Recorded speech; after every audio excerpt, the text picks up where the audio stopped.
Hey, this is Ciderhelm, and welcome back to Pro Playbacks. We're going to look at the final critical team fight in the second North America vs. Europe All-Star match. More specifically, we're looking at the Doublelift Pentakill on Ezreal. Before we get into the fight, there's a couple things to point out. Jace has done exceptionally well in terms of damage. He's been able to easily burst down opponents in one-off situations. In this exchange with Nautilus, where he doesn't quite net the kill, but he also doesn't burn anything too major, keep in mind that Nautilus is running an extraordinary amount of armor and he's still just being shredded. The casters left the impression that Ezreal could not be chased down to his excellent kiting potential, but Jace is clearly capable of doing this, and in this jungle clip, we see Ezreal needing to burn Flash in addition to his arcane shift just to get away. So even though Jace didn't burn Flash to pursue, it's clear there's a huge threat of Jace catching up to Ezreal in any of these fights. As we catch up to our team fight, Europe is actively engaged on Baron. This is a very dangerous maneuver, and we've touched on it several times in the Pro Playback series already. Let's look at how the fight initiates. At the start of this fight, Renekton and Nautilus have gone straight into Europe's back line. Jace has a relatively short attack range and relies on Shock Blast for long-range damage.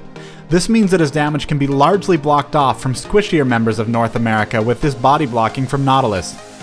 Varus did drop his ultimate onto Nautilus, though it was midway through a hook and it did not prevent him from moving in.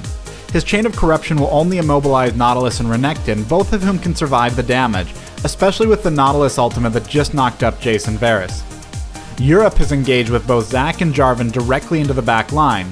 Their goal is to lock down Karthus as quickly as possible, as he represents a huge zone threat that prevents a close-range teamfight. Ezreal is effectively ignored here. He's going to keep getting damage out on targets of opportunity, and his slows will help force Europe to stay in Karthus' AoE damage.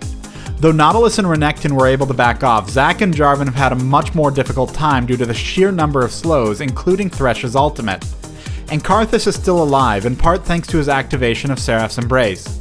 Though he's about to go down, he's managed to get a ton of damage out that will directly lead to Ezreal's first 2 kills. North America has a 6th member of their team, and this is Baron Nashor.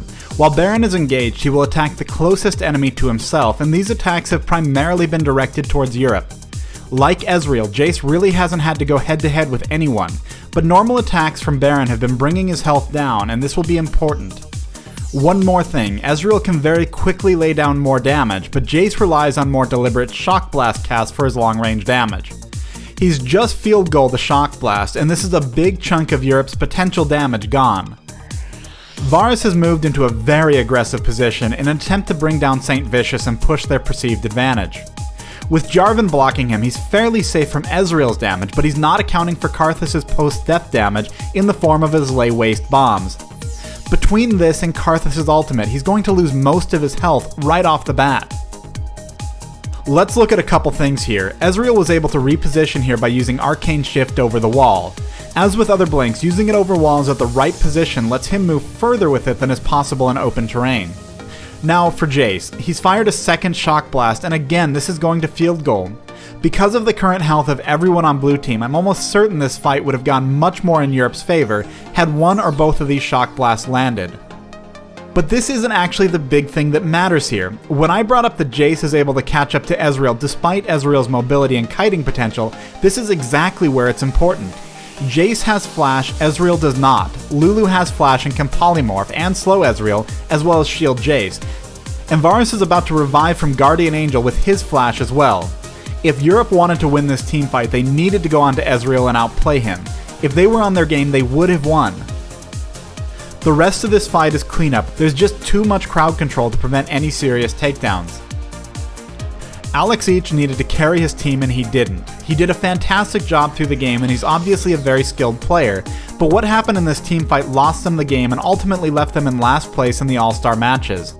That's a risk any team runs when they invest so much into a single player. I will say it's possible that he may not have been able to kill Ezreal in the end due to his low health, but this comes down to the ridiculous situation of engaging Baron, then letting Baron continue attacking you. The only other serious damage he ever took was from Karthus' ultimate. Doublelift deserves a lot of credit for his incredible plays throughout all of the matches so far. It's hard not to come out of the All-Star matches without a better impression of him. But in this particular team fight, Doublelift was left almost completely free, and his team really deserves so much credit for it. And one person that needs to be recognized is Skara playing Karthus, whose damage critically injured every single European player except Lulu. Thanks for watching Pro Playbacks. Stay tuned for more All-Star coverage, especially as we jump into the Asian teams.